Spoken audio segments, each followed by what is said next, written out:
هو فلتة من فلتات كرة القدم، ولا يولد مثل هذا اللاعب مرتين. هكذا قال عنه إيمي جاكي، مدرب منتخب فرنسا المتوج بكأس العالم عام 98 و900 وألف. كم أنت كبير يا ابن الصحراء. هكذا قال المعلق العربي المعروف عصام الشوالي عنه في نهائي كأس العالم عند تسجيله ركلة جزاء بطريقة سحرية المعروفة ببانينكا. زين الدين زيدان أسد الصحراء وصانع أمجاد المنتخب الفرنسي، إنه الأسطورة التي اشتعلت في سماء العالم. جاء في حقبة زمنية مليئة بأساطير المستديرة، تفوق عليهم جميعا بطريقة لعبه الفريدة التي مزجت بين المتعة والخيال. في مقر إقامته بإسبانيا وتحديدا بمدريد، كان لقاؤنا مع أسطورة كرة القدم الفرنسية زين الدين زيدان. نحن هنا قبالة الأسطورة الكروية بمدريد. ما أروع هذا اللقاء. زيدان، كيف تقدم لنا نفسك؟ يبتسم اللاعب المتقاعد ابتسامة أنيقة، يطلب لنا كوبين من القهوة ويقول: زين الدين زيدان. لسوء الحظ كانت أغلب المقابلات الصحفية التي سجلتها هذه الأيام بلغات أجنبية. يبدو أن هذا اللقاء سيكون فريدا نوعا ما نظرا لأننا سنتحدث العربية. سعيد بوجودكم هنا. حسنا، بالحديث عن نفسي، أنا زين الدين زيدان، لاعب سابق ومدرب كرة قدم. ولدت في 23 من يونيو 72 و900 وألف، وأبلغ من العمر 49 عاما. ولدت في مدينة مارسيليا جنوب فرنسا، متزوج من السيدة فيرونيك فرنانديز منذ عام 94 و900 وألف، ولدي 4 أبناء، وكنت آنذاك ألعب في مركز وسط مهاجم. الكاتب زين الدين، لو نتعمق أكثر في هويتك الكروية، ماذا تعني الكرة بالنسبة لك؟ يشير الأسطورة بعينيه إلى فوق ويقول: في الحقيقة هذا هو الواجب الذي قضيت 40 سنة من حياتي أبحث عنه، في أكثر من ناد وفي المنتخب الفرنسي خاصة. لم تقدم لي حياتي كلها إلى حد هذه اللحظة وتجاربي أي إجابة عن هذا السؤال، لكن إذا حاولت تفصيل الأمور واختزال الرؤية التي أراها في الكرة، فسأقول إنها حلم كان يعيش معي منذ صغري.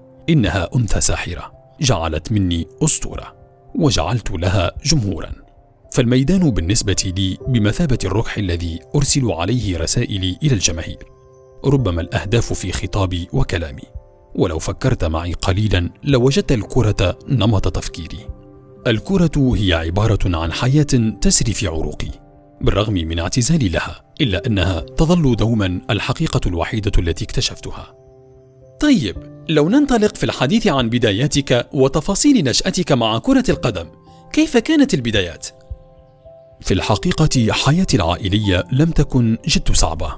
أولا، أود أن أشير إلى أنني أفتخر بالأصول الجزائرية التي أحملها في دمي، وقد جاءت عائلتي من الجزائر إلى فرنسا قبيل ولادتي. كنت من عائلة متواضعة اجتماعيا وماديا، وكان أبي إسماعيل يعمل في أحد المستودعات، كما كان يشتغل حارسا ليليا في أحد المتاجر متعددة الأقسام. أما والدتي مليكة كانت ربة منزل. ببساطة كان أبي هو قدوتي في الحياة. إنه إنسان ملتزم جاد في كل شيء، ويحبني كثيرا دون أن يعرب عن ذلك أقوالا بل أفعالا. عشت طفولتي على يدي والدي، وكان الأمر رائعا إلى أن اكتشفت موهبتي الكروية عندما كنت في سن ال5. أتذكر جيدا أن كياني ارتسم هناك منذ تلك الفترة، وهكذا انطلقت في اللعب. كنا في كاستيلان أين انضممت إلى أبناء الحي، وكنا نلعب الكرة في ساحة تارتان. أوه يا لتلك الأيام الجميلة، كيف كان الصغر. عندما نعود إلى منازلنا جائعين كنا نأكل بسرعة وينال منا التعب في دقائق معدودة. وبالنسبة لساحة تارتان آنذاك، كانت بمثابة الساحة الرئيسية للمجمع السكني الذي كنا نعيش فيه. خضنا هناك مباريات عديدة لم تنتهي إلى أن بلغت سن 10. في تلك الفترة حصلت على أول رخصة لعب. كانت تلك فرصة مناسبة للدخول في فريق للناشئين في ناد محلي من نفس المنطقة، كان يدعى يوآس سان هنري. ولم يدم الأمر طويلا حتى وجدني الجميع قادرا على احتواء الكرة. في الحقيقة كنت كالنهر في بداية دائم التجدد، لم أستقر في ناد معين، وإنما كنت كلما نزلت في محطة إلا وفكرت في الخطوة التي تليها، حيث ظللت أنتقل من فريق إلى فريق، إلى أن تم اختياري وأنا في سن 14 من عمري لحضور معسكر تدريبي في المركز الإقليمي للرياضة والتربية البدنية في إكس أون بروفانس لمدة 3 أيام. وهناك رصدني كشاف نادي كان واللاعب السابق جان فاروت، وأوصى بي إلى مدير مركز التدريب بالنادي. أثناء وجودي هناك تابعت مباريات كأس العالم عام 86 و900 وألف، وكانت أبرز الشخصيات الرياضية تأثيرا علي هو الأسطورة والشخصية الملهمة دياغو مارادونا. الكاتب: حاولت تضليل لحظات الصمت بطرح سؤال آخر لتحريك زيدان. لو نتحدث الآن عن التفاصيل المميزة في مشوارك الكروي وعن الإنجازات التي حققت. بدأت مسيرتي الكروية الأبرز بعد أن تركت عائلتي من أجل الانضمام إلى نادي كان الفرنسي، حيث لعبت لمدة 4 مواسم. خضت مباراتي الأولى مع نادي كان في 18 من مايو سنة 89 و900 وألف خلال منافسات الدور الفرنسي ضد نادي نانت، وسجلت هدفي الأول مع النادي في 10 من فبراير سنة 91 و900 وألف. إنها بالتأكيد أكثر الأهداف وقعا على نفسي. شعرت أنني بدأت أشق طريقي نحو النجاح بعد ذلك الهدف، وقد أثبت آنذاك بأنني جدير أكثر بكثير مما توقعه الآخرون. بعد هذه التجربة قررت الانتقال إلى نادي بوردو الفرنسي خلال موسم 92 و900 وألف، أين حققت معهم كأس انتر توتو عام 95 و900 وألف، كما حصلت على المركز الثاني في كأس الاتحاد الأوروبي خلال نفس الموسم. كانت نجاحاتي متسارعة وأنا جد فخور بهذا. لم أكن أشعر بالارتياح في الوقت الذي لا أحقق فيه انتصارات. كنت خفيفا سريعا أسعى لتسجيل الأهداف ما أمكن ذلك. في عام 96 و900 وألف حصلت على جائزة أفضل لاعب في الدوري الفرنسي.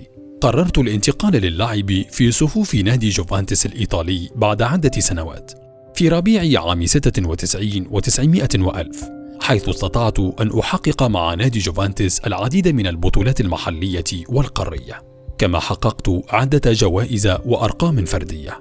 لا شيء أجمل من النجاح، وكلما سرت في الطريق الذي أردت وحققت الأحلام فلن تكف أبدا عن الشعور بالرضا، بل ستعمل على تحقيق المزيد حتى في مشوارك التدريبي. انتقلت سنة 2000 للعب في صفوف نادي ريال مدريد الإسباني بصفقة قياسية قدرت بنحو 77.5 مليون يورو، موقعا عقدا لمدة 4 سنوات. حققت مع ريال مدريد العديد من البطولات، ومن أهمها بطولة دوري أبطال أوروبا سنة 2000. لو نتحدث الآن عن مسيرتك الدولية مع منتخب الديوك الفرنسية، فهي مسيرة أقل ما يقال عنها أسطورية، مسيرة بدأت سنة 94 و900 وألف، فكيف تراها؟ تجربتي مع المنتخب الفرنسي عظيمة. أنتجت قصة حب كروية أعظم. خضت أول مباراة مع منتخب فرنسا في 17 من أغسطس سنة 94 و900 وألف، وكانت مباراة ودية ضد المنتخب التشيكي. لعبت فيها كبديل واستطعت تسجيل هدفين. متى كانت أول مباراة رسمية دولية تشارك فيها مع منتخب بلادك؟ يورو 96 و900 وألف. خضت أول بطولة رسمية مع المنتخب الفرنسي، حيث استطعنا الوصول إلى المربع الذهبي، ولكن تم إقصاؤنا في النصف النهائي بركلات الترجيح ضد جمهورية التشيك. وفي سنة 98 و900 وألف كانت أول مشاركة لي في بطولة كأس العالم للمنتخبات، حيث أقيمت في بلاد فرنسا، واستطعنا تحقيق اللقب آنذاك على حساب منتخب البرازيل في النهائي بنتيجة 3-0. حقيقة كان ذلك إحساسا لا يوصف، أن تكون بطل العالم في أرضك وبين جمهورك، ولا يمكنني أن أصف إلى حد هذه الساعة مدى نشوة الانتصار على البرازيل. كان الأمر جد عظيم. بعد 2 من ذلك الانتصار شاركت أيضا رفقة منتخب بلادي في بطولة أوروبا سنة 2000، واستطعنا التتويج باللقب، حيث تم اختياري من قبل الاتحاد الأوروبي كأفضل لاعب في البطولة. وفي كأس العالم 2002 وبعد تحقيق كأس العالم واليورو دخلنا المونديال كمرشح أول للبطولة، ولكن تم إقصاؤنا بشكل مخزن في دور المجموعات، وخرجنا من دور الربع النهائي في يورو 2004 أيضا على يد منتخب اليونان. وفي ذلك عندها قررت اعتزال كرة القدم دوليا، وبالرغم من أن الرحلة كانت جميلة إلا أن لكل بداية نهاية. وفي كأس العالم سنة 2000 بألمانيا، وبعد الاعتزال الجماعي الذي ضم كلا مني وليزارازو وديسايي وماكيليلي وتورام، تراجعنا عن الاعتزال بناء على طلب المدرب دومينيك، وتمكنا من قيادة منتخبنا إلى النهائي الذي خسرناه بركلات الجزاء 5-3 بعد أن تم طردي في الدقيقة 116 بسبب ضرب لاعب منتخب إيطاليا ماركو ماتيراتزي بعد شتمه لوالدتي. لم أندم على ذلك بالفعل إلى حد هذه اللحظة، ولن أندم على ذلك. يمكنني التغاضي عن أي شيء في حياتي إلا للاعتداء على أفراد عائلتي، فعائلتي هي التي صنعت مني نجما اليوم. زين الدين زيدان: أي لاعب يريد أن يحظى بمسيرة حافلة مثلك على مستوى الأندية والمنتخبات حقيقة؟ حدثنا الآن عن أرقامك وإحصائياتك كلاعب كرة قدم. حسنا، بالنسبة إلى أرقامي كلاعب خلال مسيرتي الكروية، سجلت مع مختلف الأندية التي لعبت فيها 125 هدفا، وصنعت 96 فرصة. أعتقد بأن هذا الأمر يستحق كوبا من الماء. أما مع المنتخب الفرنسي استطعت إحراز 31 هدفا وصناعة 19 في 108 مباراة.